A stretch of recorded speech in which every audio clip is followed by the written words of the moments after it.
하나님 아버지의 말씀을 제가 읽고 말씀을 나눕니다. 말씀은 에스더서 6장 1절부터 14절까지의 말씀입니다. 구약성경 755쪽 에스더서 6장 1절부터 14절의 말씀을 제가 읽도록 하겠습니다.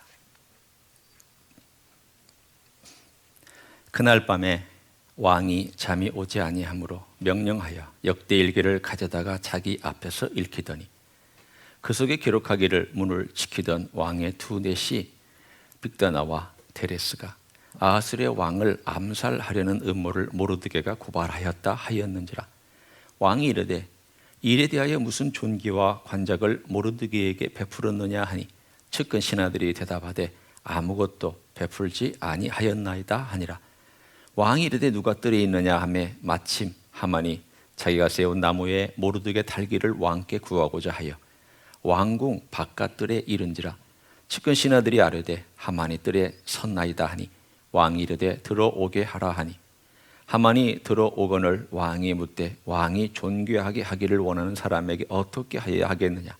하만이 심중에 이르되 왕이 존귀하게 하기를 원하는 자는 나 외에 누구리요 하고 왕께 아뢰되 왕께서 사람을 존귀하게 하시려면 왕께서 입으시는 왕복과 왕께서 타시는 말과 머리에 쓰시는 왕관을 가져다가 그 왕복과 말을 왕의 신하 중 가장 존귀한 자의 손에 맡겨서 왕이 존귀하게 하시기를 원하시는 사람에게 옷을 입히고 말을 태워서 성중 거리로 다니며 그 앞에서 반포하여 이르기를 왕이 존귀하게 하기를 원하시는 사람에게는 이같이 할 것이라 하게 하소서 하니라. 이에 왕이 하만에게 이르되 너는 네 말대로 속히 왕복과 말을 가져다가 대궐문에 앉은 유다 사람 모르드게에게 행하되 무릇 내가 말한 것에서 조금도 빠짐이 없이 하라. 하만이 왕복과 말을 가져다가 모르드게에게 옷을 입히고 말을 태워 성중 거리로 다니며 그 앞에서 반포하여 왕이 존귀하게 하시기를 원하시는 사람에게는 이같이 할 것이라 하니라. 모르드게는 다시 대궐문으로 돌아오고 하만은 번뇌하여 머리를 싸고 급히 집으로 돌아가서 자기가 당한 모든 일을 그의 아내 세레스와 모든 친구에게 말하며 그중 지혜로운 자와 그의 아내 세레스가 이르되 모르드게가 과연 유다 사람의 후손이면 당신이 그 앞에서 굴욕을 당하기 시작하였으니 능히 그를 이기지 못하고 분명히 그 앞에서 엎드려지리이다. 아직 말이 그치지 아니하여서 왕의 내시들이 이르러 하만을 데리고 에스더가 베푼 잔치에 빨리 나아가니라. 아멘. 어느 한 사람이 주어진 환경 속에서 어떤 결정과 또 어떤 선택을 하는지를 여러분은 짐작할 수 있습니까? 아마 어떤 분은 네, 저는 대략 짐작할 수 있습니다. 또 어떤 분은 글쎄요, 사람이 뭘 선택하는지 어떻게 압니까? 저는 잘 모르겠습니다. 그렇게 대답하실 수 있을 겁니다. 목회를 한 30년 쭉 하면서 목회자는 늘 사람을 관찰하잖아요. 그리고 사람이 어떻게 성장하는지, 그리고 어떻게 하여야 성장을 해야 하는지, 시킬 수 있는지 이걸 늘 고민하는 게 목회자의 마음이고 또 태도입니다. 사람을 이렇게 보면, 그리고 관찰하면 좀 알게 되면 아, 이렇게 행동하겠구나, 이런 선택을 하겠구나, 대략은 압니다. 사실은 간단한 예로 여러분이 어느 자리에 앉는지 거의 정해져 있습니다. 우리 권사님 두 분이 이 자리에서 이 자리로 옮겨간 것은 아주 센세이션한 일입니다. 우리는 이런 걸 보고 혁명적이라고 얘기를 합니다.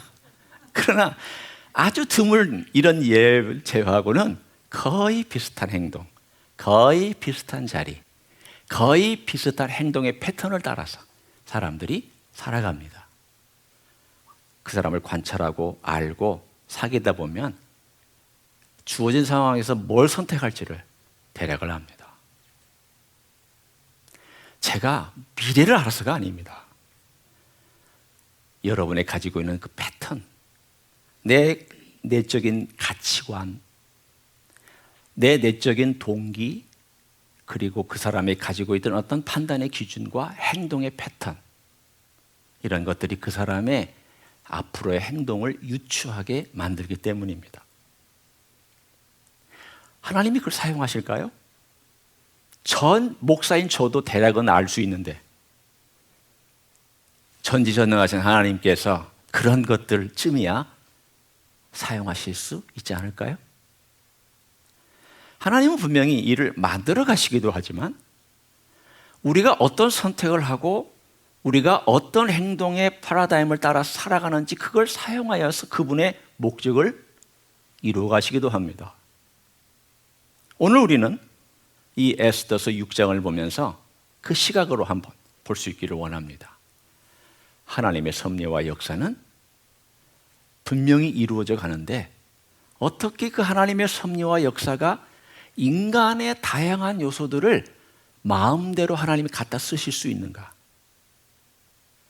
그리고 그분의 목적에 맞게 그것들을 다 퍼즐을 맞추듯이 맞춰가고 계시는가?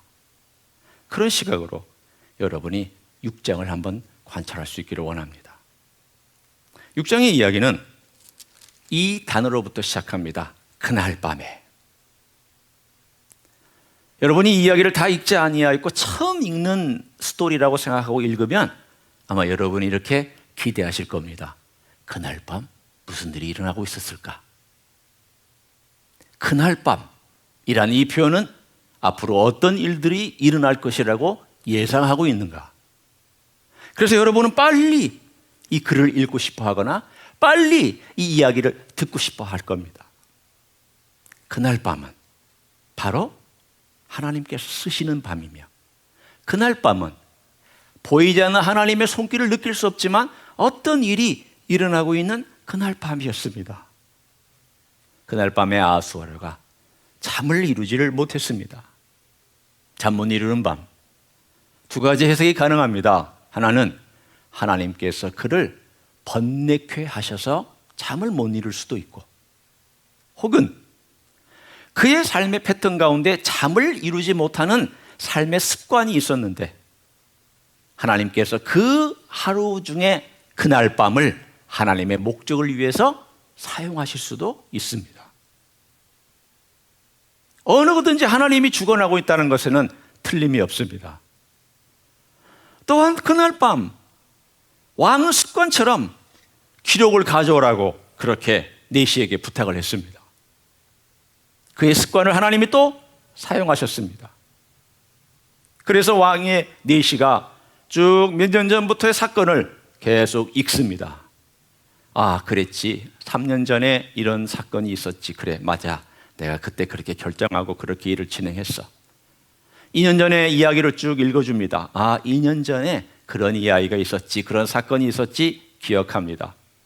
그런데 읽다가 어느 한 대목인가에서 그가 갑자기 잠이 펄떡 깨고 정신이 바짝 차려지는 한 대목이 나왔습니다. 왕을 모살하려고 하는 그러한 계획이 있었는데 그것을 어느 한 사람이 일러 바쳐주어서 결국은 그 두 사람을 처리하고 그와 관련된 모든 암살하려는 계획을 없이 했다라고 하는 그 대목을 딱 읽는 순간 이런 일이 있었느냐? 분명히 이 일은 왕에게 보고되지 아니하고 그 아래에서 처리됐던 그러한 사건으로 밝혀졌습니다. 그런데 읽어봐도 아무리 읽어봐도 듣는 가운데도 무슨 보상을 했다는 이야기가 없습니다. 그래서 묻습니다. 이 사람에게 무슨 보상을 하였더냐? 그랬더니 아무것도 하지 않았습니다.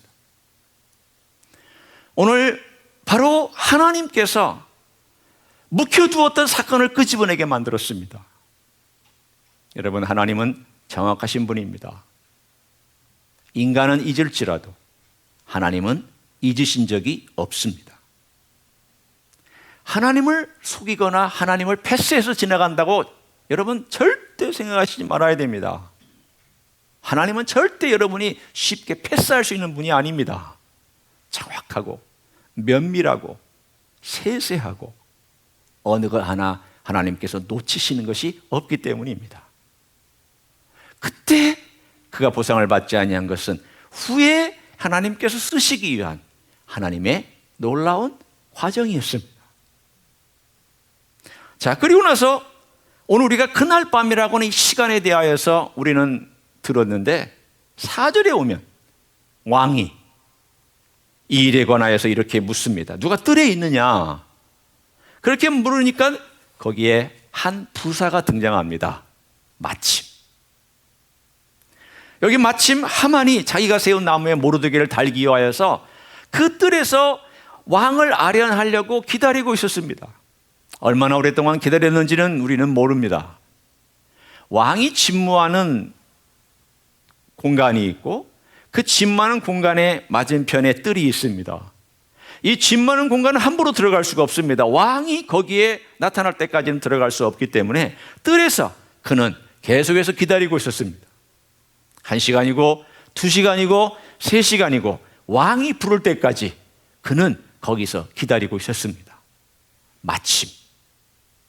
이 마침이라는 것은 하만에게는 자기의 목적을 이루는 시간이었지만 하나님께서 마침 그 시간을 자신의 목적을 이루는데 사용하고 있는 것을 드러내주는 부사입니다. 얼마나 놀랍습니까?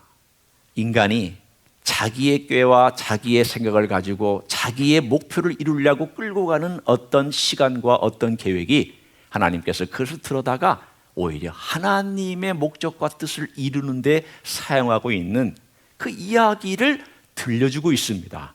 마침이라는 바로 이 단어 하나가 그것을 보여주고 있습니다. 하만은 역시 하나님께 쓰임받는 사람입니다. 악한 그릇으로 쓰임받습니다. 왕은 잠 못 이룰 때 왕의 기록을 듣는 사람이며 또 왕은 그가 이 성경에 나와 있는 것 외에도 페르시아 왕궁의 기록에 의하면 아수에로 왕은 항상 대신들에게 의견을 묻는 특징을 갖고 있었습니다. 아니나 다를까 오늘 여기에서도 누가 밖에 없느냐 묻습니다. 그리고 그 사람이 왔을 때에 그에게 물어서 내가 존귀하게 여기는 자에게 어떻게 하면 되겠느냐라고 또 묻습니다. 보통 왕 같으면 이 사람에게 즉시 보상해라 이렇게 보상해라라고 말할 수 있는데 아수에로 왕의 기질이 있고 특징이 있고 그의 내적인 어떤 가치관이나 그 사람의 행동 패턴이 있었습니다. 그 패턴은 항상 대신들에게 묻는 습관이 있었습니다. 하나님이 그걸 사용하십니다. 하만이 등장했습니다. 마침 하만이 등장해서 하만에게 묻습니다. 내가 존귀하게 여기는 자를 어떻게 해줘야 되겠느냐 그랬더니 하만이 오늘 본문에 있는 내용처럼 그게 자기인 줄 알고 오만한 사람은 항상 오해합니다. 하만은 오만합니다. 제가 말장난하고 있는 걸 아시겠습니까? 하만은 오만합니다. 교만합니다. 오만하고 교만한 사람은 자기에게 속습니다. 하나님은 자기의 삶의 행동의 패턴과 내적인 가치관을 가지고 있는 이 하만이라는 사람이 자기의 어리석음을 사용하고 있습니다. 이 사람이 자기가 누릴 수 있는 영광보다 훨씬 더 큰 욕망을 가지고 왕에게 이렇게 조언을 합니다. 왕이시여, 왕이 존귀하게 여기시는 사람에게 왕의 옷을 입혀주십시오. 그리고 왕이 쓰는 왕관을 쓰게 해주십시오. 그리고 왕이 타는 말에 태워서 하루 종일 성을 돌아다니면서 왕이 가장 존귀하게 여기는 사람을 그 앞에 끌고 다니게 하면서 그로 하여금 외치게 하십시오. 그래서 그 사람이 그 말에 태운 사람이 이렇게 존귀하게 될 것이다. 왕이 존귀하게 여긴 사람은 이렇게 영광스럽게 할 것이다 라고 하루 종일 외치게 하십시오. 그러면 백성들이 왕께 충성하는 자는 이런 귀한 영예를 얻는구나라는 것을 알게 될 것입니다. 자기에게 돌아올 것으로 생각하고 그렇게 가장 최고의 욕심 부리지 말아야 될 정도의 가장 욕심을 부리면서 그렇게 조언을 했습니다. 자, 이제 그 다음 장면이 어떻게 벌어지는지를 우리는 10절에서 봅니다. 이에 왕이 하만에게 이르되 너는 네 말대로 그 다음 어떤 부사가 등장하고 있습니까? 속히.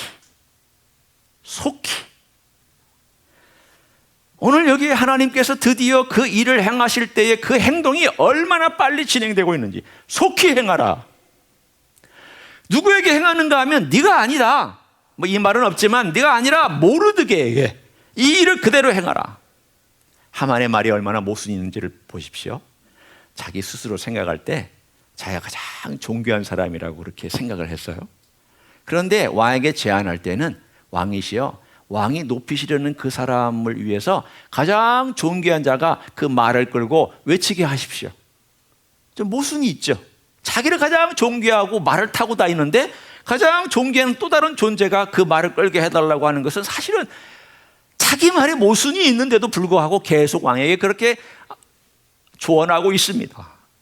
그런데 결과적으로 그 말에 탄 자는 자기가 아니라 자기가 그렇게 미워하고 죽이려고 하고 그 민족을 다 몰살시키려고 하는 유다 민족에, 그리고 미워하는 모르드게를 태워야만 했습니다.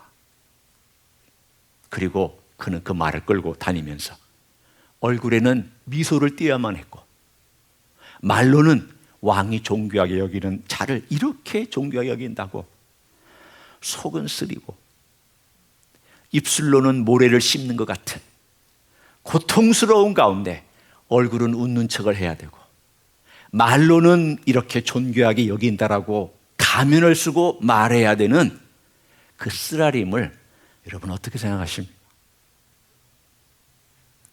여러분 배 아프죠? 우리 한국말에도 사촌이 땅을 사면 배가 아프다고 그랬는데 이건 지금 원수가 땅이 아니라 빌딩 열채를 산 것과 같은 이런 일이 생기면은 이거는 배가 아픈 것이 아니라 배가 뒤틀리고 창자가 꼬이는 고통이 지금 이 하만에게 일어나고 있는 셈입니다. 하루 종일 이렇게 하고 나서 오늘 12절을 보십시오. 모르드게는 다시 대궐문으로 돌아오고 하만은 번니아의 머리를 싸고 그 다음 어떻게 집으로 돌아왔습니까? 급히 돌아왔습니다.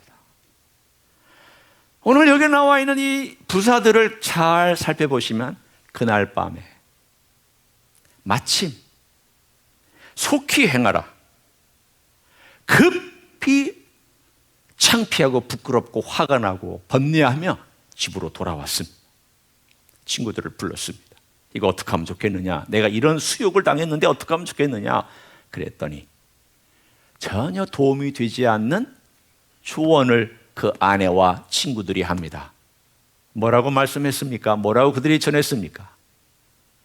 하만이여, 당신이 이렇게 꺾어지기 시작한 걸 보니 완전히 꺾어지겠나이다. 당신이 모르드게에게 패하기 시작한 걸 보니 당신 끝장입니다. 참 얼마나 멋진 조언입니까? 여러분 이런 조언 듣고 싶으시겠습니까? 내가 조언을 구했더니 당신 죽어. 그럼 얼마나 기분 나쁘겠습니까? 그것도 아주 비참하게 죽어. 그러면 얼마나 여러분이 괜히 찾아왔네 그럴 거 아닙니까? 그럴 생각을 가질 겨를도 없이 어떻게 이야기가 끝나고 있는지를 보십시오. 14절. 이에 말이 그치지 아니하여서 왕의 내시들이 이르러 하만을 데리고 에스더가 백분 잔치에 어떻게 나아갔습니까? 빨리 하나님께서 일을 돌리실 때에는 거대한 파도와 같아서 누구도 그 움직임을 거절할 수도 없고 거부할 수가 없습니다. 정신없이 거기에 휩쓸려서 가다가 멸망당하거나 구원받거나 둘 중에 하나 되는 놀라운 일을 오늘 본문에 우리들에게 전하고 있습니다. 자, 오늘의 이야기를 제가 함께 나눴습니다. 저는 여러분과 함께 세 가지를 함께 우리의 삶 가운데서 적용하고 또 교훈으로 나누기를 원합니다. 첫 번째는 기도에는 시간이 많이 걸립니다. 그러나 응답은 신속합니다. 우리는 하나님의 뜻이 이루어지지 않거나 혹은 오랫동안 기도한 제목들이 응답되지 않을 때 이렇게 부르짖습니다. 시편에 많이 나옵니다. How long? 하나님, 언제까지입니까? 하나님, 왜 그렇습니까? 하나님, 얼마나 더 오랫동안 제가 기다려야 됩니까? 시편의 많은 기도들이 언제하여, 언제까지, 얼마나 오래 제가 이렇게 고통하며 기도하며 기다려야 됩니까? 라고는 수많은 기도들로 가득 차 있습니다. 기도는 참 깁니다. 그런데 하나님께서 개입하셔서 응답할 때는 신속하게 이루어지는 것을 우리는 봅니다. 제가 예를 들어 드릴까요? 하나님께서 에덴 동산에서 타락한 아담과 하와에게 창세기 3장 15절에 뱀이 너의 후손의 발꿈치를 물고 너의 후손은, 여자의 후손은 뱀의 머리를 밟으리라, 짓밟으리라, 깨트리리라. 이 예언이 주어진 다음 예수님 메시아가 오실 때까지 우리는 정확한 시간은 모르지만 수천 년, 그 이상의 시간이 걸렸습니다. 아니, 적어도 아브라함 때부터 따지면 2000년이 걸렸습니다. 아브라함도 그 메시아가 오며 하늘을 바라보며 천성을 바라보며 살았다고 히브리서 11장은 말씀합니다. 사무엘이, 모세가 예언했습니다. 나 같은 선지자가 올 것이라. 사무엘이 예언했습니다. 다윗이 예언했습니다. 또 그 후에 이사야와 모든 선지자들이 메시아의 오심에 대해서 얘기했습니다. 수많은 기도, 수많은 예언, 수많은 스토리가 2000년 동안, 적어도 2000년 이상 쌓였습니다. 그런데 예수님이 이 땅에 메시아로 드디어 인간의 몸을 입고 오셨을 때에 그분의 공생애는 딱 3년입니다. 달랑, 우리말로 따지면 달랑 3년입니다. 여러분, 수천 년 기다렸는데 예수님의 사역에 딱 3년만 했다는 것은 시간으로 볼 때 여러분 어떤 생각이 듭니까? 아니, 석가도 평생 사역했고 공자도 평생 사역했고 마호메도 평생 사역을 했는데 왜 예수님은 달랑 3년입니까? 기다리고 기도했던 그 시간에 비하여 예수님의 공생애는 너무 짧습니다. 그냥 금방 지나간 것처럼 여겨집니다. 제가 또 더 예를 들까요? 십자가의 사건으로 깊이 들어와 봅니다. 십자가에 달리신 것은 오전 9시입니다. 주님께서 돌아가신 것은 오후 3시입니다. 십자가의 사건은 딱 6시간 동안 진행됐습니다. 물론 그분이 로마 병정에게 맞고 채찍에 맞고 하는 그 앞부분에 한 3시간 정도까지 포함한 9시간이지만 그러나 십자가, 우리의 대속과 우리를 위하여 보혈을 흘리시고 우리 인류를 위하여 죽음의 길을 걸어가셔야 했던 그 놀라운 사건은 6시간 신속하게 슉 하고 지나갔습니다. 인류가 기다리고, 많은 믿음의 사람들이 기다리고, 많은 사람들이 기도하며, 많은 사람들이 수천 년 동안 고대했던 이야기가 얼마나 빨리 신속하게 지나가는지 모릅니다. 하나님의 일은 그만큼 때가 되면 신속하게 진행되어 시작합니다. 여러분, 하나님의 일이 그렇습니다. 여러분, 기도하다가 실망하지 마십시오. 때가 되면 급박하게 이루어지는 급류처럼 그 기도가 응답될 때가 올 것입니다. 기대하십시오. 하나님의 일하시는 방식입니다. 두 번째는 때가 되면 신속하게 일하실 뿐만이 아니라 정확하게 일하십니다. 이 정확성은 제가 여기서 함께 나누었던 다양한 인간들의 요소들을 가져다가 그분이 원하는 대로 쓰십니다.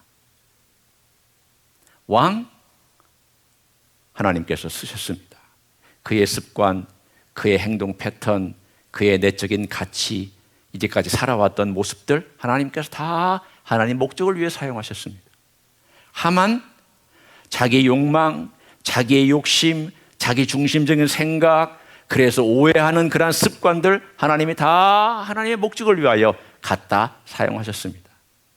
모르드게 오늘 많이 나오지는 않지만 다시 자기 성문 앞으로 돌아갔다는 그의 행동도 하나님 사용하셨습니다. 에스더, 오늘은 에스더가 등장하지 않지만 다음 주에는 등장할 것입니다.